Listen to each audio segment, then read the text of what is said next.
সালাউদ্দিন সাহেব মস্করা করে পার্লামেন্টে বক্তব্য রাখেন, জাতিকে নিয়ে মস্করা করেন যে আগে আমরা নির্বাচন হবে না, এই জন্য বলেছি যে জুলাই সনদের পক্ষে গণভোটে হাত উঠে রায় দিবেন।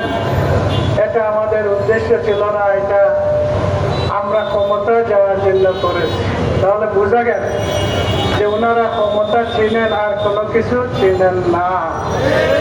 অথচ এই জুলাই বিপ্লব ক্ষমতার জন্য হয় নাই। জুলাই বিপ্লব হয়েছে একটা সংস্কারের জন্য, জুলাই বিপ্লব হয়েছে এই জাতিকে বাঁচানোর জন্য, জুলাই বিপ্লব হয়েছে এই জাতির সঠিক দিক নির্দেশনাগুলো ঠিক করার জন্য, এবং সেই জন্যই গণভোট হয়েছে। আজকে দুটি ভোট হলো, একটা শিবির হলো, একটাকে মেনে নিলেন 50%, আর 70% গণভোটের রায় এটাকে মানলেন না। এই যে বড় বার্তাবাদী আর এই জমিনে হতে পারে না। সুতরাং যদি এটাকে আপনারা বাস্তবায়িত না করেন, তাহলে এই দেশের জনগণ মনে করবেন যে আপনারা আগেও ধোঁকা দিয়েছেন, এখনো ধোঁকা দিবেন, এই দেশকে ধ্বংস করবেন, এটাই এই জনগণ মনে করবেন। তাই আমার বন্ধুগণ, পরিষ্কার করে বলতে চাই যে গণভোটের রায়কে আপনারা মেনে নিন এবং 5 বছর এই দেশকে চালান। আপনারা চালাতে পারবেন কিভাবে এটা আমরা বুঝতেছি না। ক্ষমতা পাওয়ার পরেই একটা দেশের শান্তি আসতে হলে সৎ এবং যোগ্য লোক লাগে। যে যে জায়গায় সৎ এবং যোগ্য লোক ছিল সবাইকে পরিবর্তন করে সেখানে দলীয় অসৎ অযোগ্য লোককে আপনারা বসিয়ে দিয়েছেন। কথাটা ঠিক কিনা বলেন? সুতরাং আপনারা এই দেশের শান্তি চান না, আপনারা আপনাদের পেট ভরতে চান, আপনাদের দলীয় কর্মীদের পেট ভরতে চান।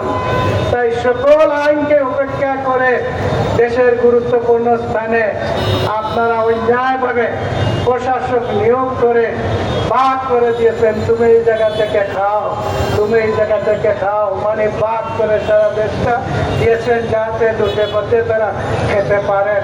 এই ব্যবস্থাই করেছেন, এটা আপনারা চেয়েছিলেন। এদেশের জনগণের শান্তি আপনারা চান নাই। আমার বন্ধুগণ, এইটা মনে করে আছি না সব কিছু ঠিকঠাক করেছিল, কিন্তু শেষ পর্যন্ত হাসিনা টিকতে পেরেছে। তাই আমাদের বন্ধু যাদেরকে নিয়ে একসাথে দীর্ঘদিন আমরা আন্দোলন করেছি, একসাথে চলেছি, জুলাই বিপ্লব করেছি, এই ধরনের পরিস্থিতি তাদের হোক, এটা আমরা চাই না। প্রথমে আমরা এটা চাই যে এদেশের সমৃদ্ধ এবং এদেশের সার্বভৌমত্ব রক্ষার জন্য 1 নম্বরে দরকার যেটা, সেটা হচ্ছে জাতীয় ঐক্য।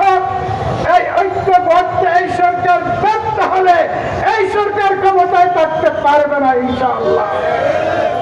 তাই এই জাতীয় ঐক্য করার একমাত্র প্রতীক হচ্ছে গণভোট এবং এই গণভোটের রায়কে বাস্তবায়িত করা। তাই জাতির স্বার্থে, দেশের স্বার্থে, আপনাদের স্বার্থে অতি সত্বর এই গণভোটের রায়কে মেনে নিয়ে সংস্কারের যে শপথ, এই শপথ নিয়ে জাতিকে ঐক্যবদ্ধ করুন। এই আহ্বানটাই হচ্ছে আমার প্রথম আহ্বান।